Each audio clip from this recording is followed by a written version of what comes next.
Kings 11 Punjab versus Chennai Super Kings, and the winner is Mahendra Singh Dhoni.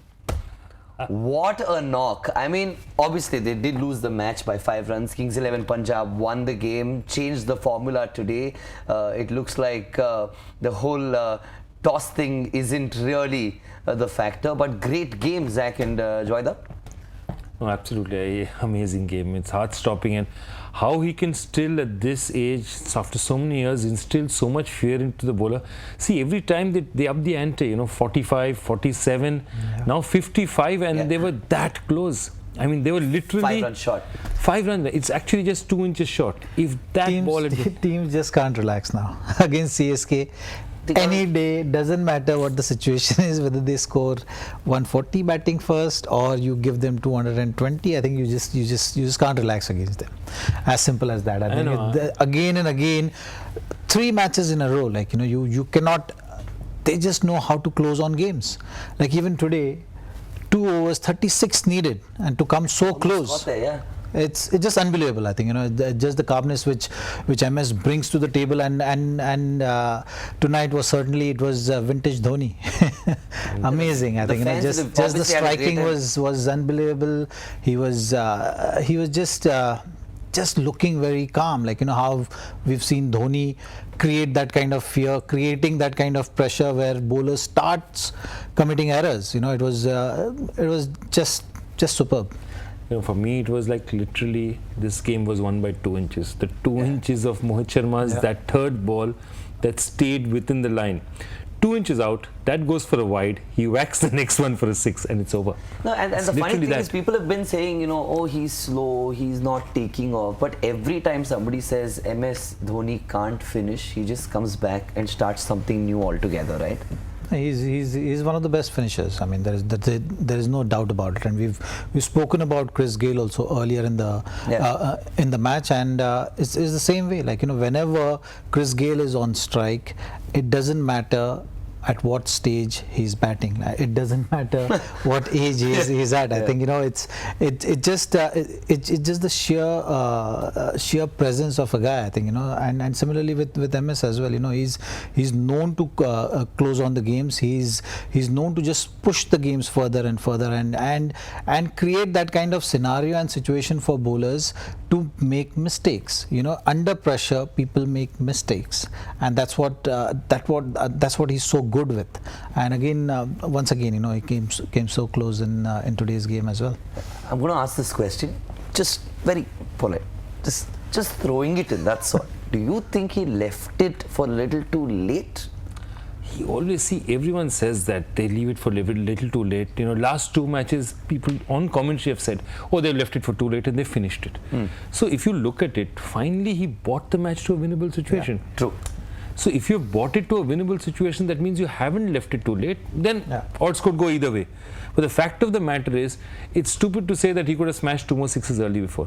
He knew what he was doing. He brought it in close enough. He just couldn't close it. He brought it to a winnable situation. It was never, there's sometimes you'll see the targets are very close, but the team is never really in touch. Here they had a very realistic chance when the last over started. And today he actually started taking chances quite early in his innings. This is not something which we've seen from MS often. Like when Yuvraj Singh bowled that 1 over, he immediately stepped out. Yeah. That's something which is not seen. He looked to play that big shot. So I think today's innings, he knew exactly what he was doing, and he was batting at a good rate right from the word go. Well, one of the best T20 knocks for sure, and it did make this entire match really interesting. Let's just take a look at what happened in this game once again. We've got the summary for you to see. It's got all the numbers thrown in there, and it'll just give you an idea of how close this game has been.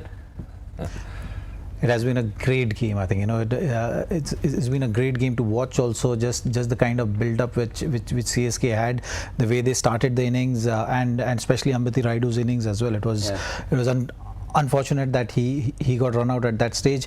And one more highlight of the game was Ashwin's review. I think that Sam Billings wicket was very crucial wicket. It was a brave DRS call at that stage, and he was just convinced. So that was also a turning point of the game. Is that the review of the tournament?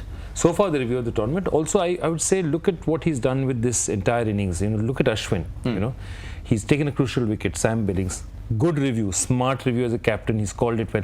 Great run out. Okay, got a few runs in the end. He's done it all. Brought in Chris Gayle, changed the entire outlook. So, as a captain, you have to say that while Dhoni has had an exceptional knock, Ashwin has been ticking a lot of boxes out there today. And that run out was also crucial. I mean, and remember, Ashwin is not known as the most brilliant fielder in the history of mankind. He is consciously improved in that. Exactly. History of mankind, not cricket. Yeah. I mean, you don't say Ashwin and say, was that Jonty Rhodes Ashwin? That doesn't normally happen. Yeah. But he was spot on. It was an important one. Yeah. And we're also talking about this whole aspect of spin bowling, right? And nowadays, everybody is doing everything. He's been bowling leg spinners. What is it? Do you think the whole concept of specialist spinners is going out of the window? What is going on? No, he's just moving with the trend.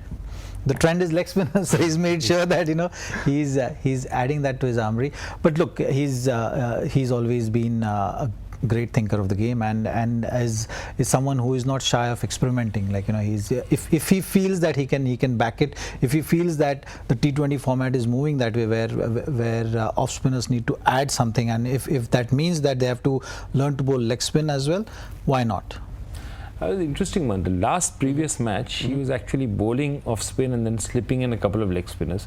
This match, he bowled almost completely leg spin. And I was wondering, because it is a matter of rhythm. It can't be easy to bowl in a leg spin action, suddenly change bowl in off spin action. So this match, at least he was saying, okay, maybe I'll just bowl leg spin, stay true to type. Because even when the left-hander was in, I think Jadeja, by the time he came in, he had 1 over left. He was still bowling the leggies. And that's interesting, because to a left-hander, the off-spin ball is actually a more effective ball. But, I think he's just doing very interesting things as a captain. And I'm looking forward to this Kings 11, because what they've done is they've proven to other teams that don't take us for granted. And as you said very rightly, right at the start, expect the unexpected. Yeah. And I don't think it's just the team that's proved it to people. I also think it's the people who played the game. Chris Gayle, Mahendra Singh Dhoni. T20 is not really a young man's game, is it? Not necessarily, I must say. Not necessarily, for sure. I think you need that situational awareness as well, and in especially in the pressure situations, you need that presence of mind as well. So with experience, those two things come very handy and comes naturally. So I think that's one thing what T20 is not. Seen over the years. What T20 is not a recently married man's game. Look at Aaron Finch, Vichara. Aaron Finch, if he's watching this show, he's going to be feeling bad. But I'll tell you, there are some teams that are feeling really good, and these teams are at the top of the points table. The others are all trying to get there. Let's take a look at the points table. Kings 11 Punjab have moved to the 2nd position, Joyda.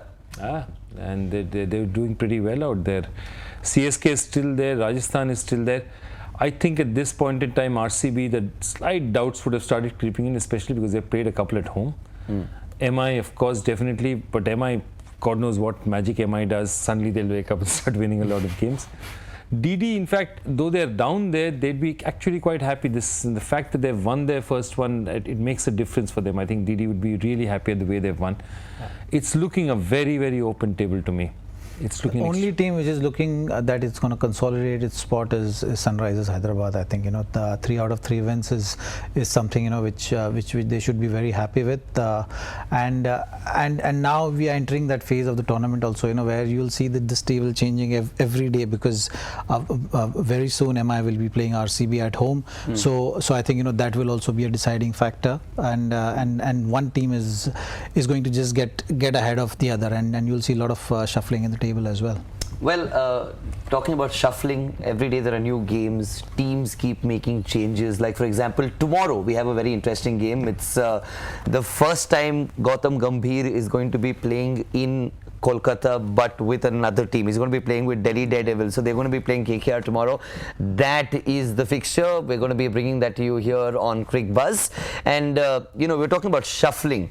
Do you think these teams are going to be making changes for tomorrow? Let's just take a look at the lineups. First up for Kolkata Knight Riders. Let's see the 11 that they played with in the previous game against Sunrisers Hyderabad.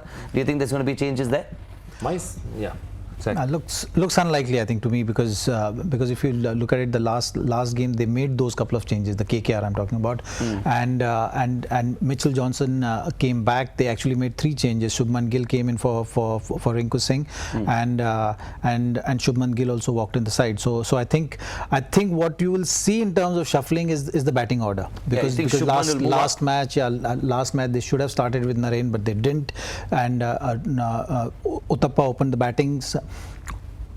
Shubman Gill should be batting up the order. I think if they're deciding to go change the batting order with Narain, maybe Narain and Lin will continue to open. But I think the youngster needs that bit of confidence. Similarly with Mavi as well. I think Shivam Mavi needs to be given that kind of a confidence. Give him the new ball, say that the field is yours, just go out and express yourself. We believe in you. We believe in you, and just back the youngster. Give him 2 games, 3 games. Let him get that confidence of dealing with the pressures of IPL, dealing with the pressures of the crowd and the responsibility. I fully agree. I can't see any other changes. You cannot take both these guys and drop them immediately one game into it. Secondly, my sense is, who do you pick up? Because right now, you really don't have results. Either you go back to Vinay Kumar in this thing. Batting also is the same situation. I don't think they have that many options also playing around. I see also batting order change, and my biggest concern is that at some point in time, they have to decide where they want to play Sunil Narine. They cannot. The middle order is probably the worst place to play him. Either you play him up front or you play him as a late finisher. Middle order is probably the worst place, because it is the kind of place where a batsman needs to play according to a situation.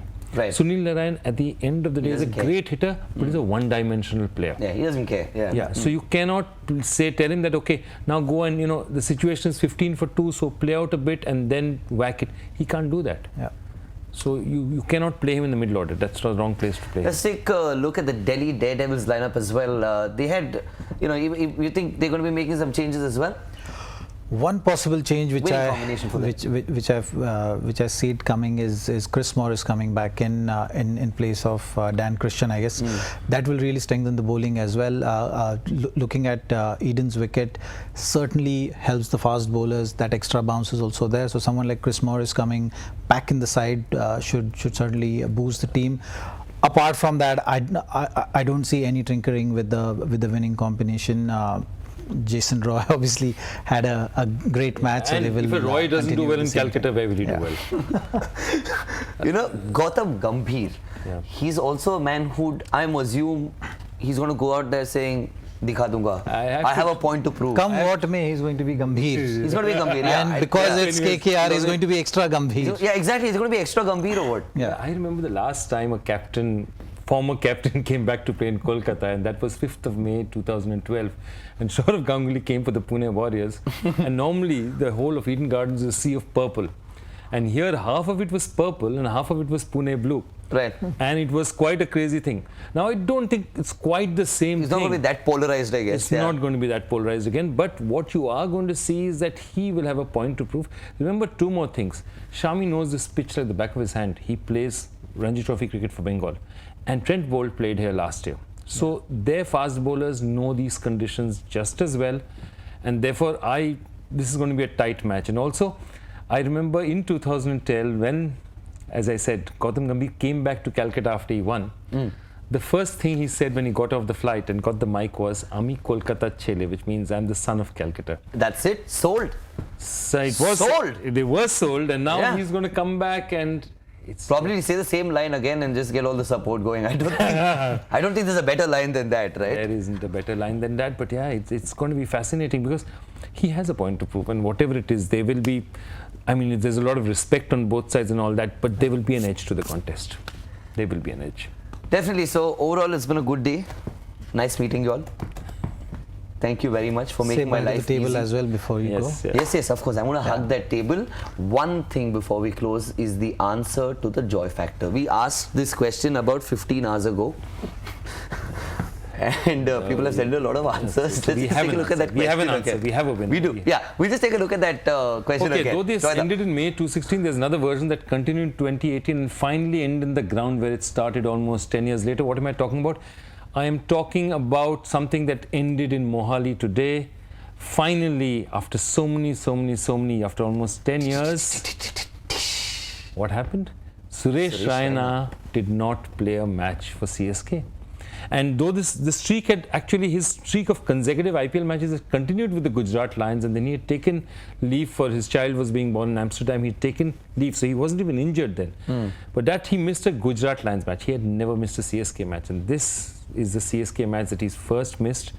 And 10 years, it's a long, long time. I mean, you have to give it, because players like this are like Iron Men. They keep going out there and doing it all the time. So good for Raina. Yeah.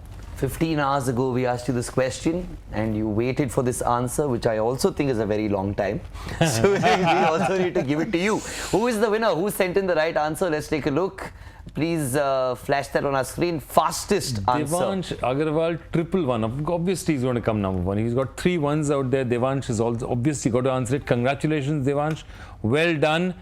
And let's see what Danish promises you. What do you want to give him? See, we're actually working on little miniatures of these red tables. So, right. So when it's ready, we'll try and reach it to you. Otherwise, you can always come, look around Mumbai. It's a great big city. Don't if you find the promise studio. if you can't deliver. Are you going to deliver the miniature tables? I'm going to put you on the spot. See, I'm just saying that, Mumbai is a big city. We are somewhere here. If you can find us, come take it. He's just done a film about politicians. So he knows all about making promises and going back on them. Not difficult. See, I'll tell you, I'll make one promise. Tomorrow we're going to be back over here again, and we will bring you all the updates and all the news and all the information on Cricbuzz. That's a promise that we will deliver. The table, I don't know, because we have one and we love it too. An honest politician as well. Table is anyways GK's responsibility, so he can deal with that. Yeah, you can promise on his behalf. On behalf of GK, this table will reach you at some point. And with that, I think we should call it a night. Thank you very much. Good night, gentlemen. Good night. And you have a flight to Delhi, if I'm right. Good night. Have a good flight. Thank you. All right. Good night. Join us again tomorrow.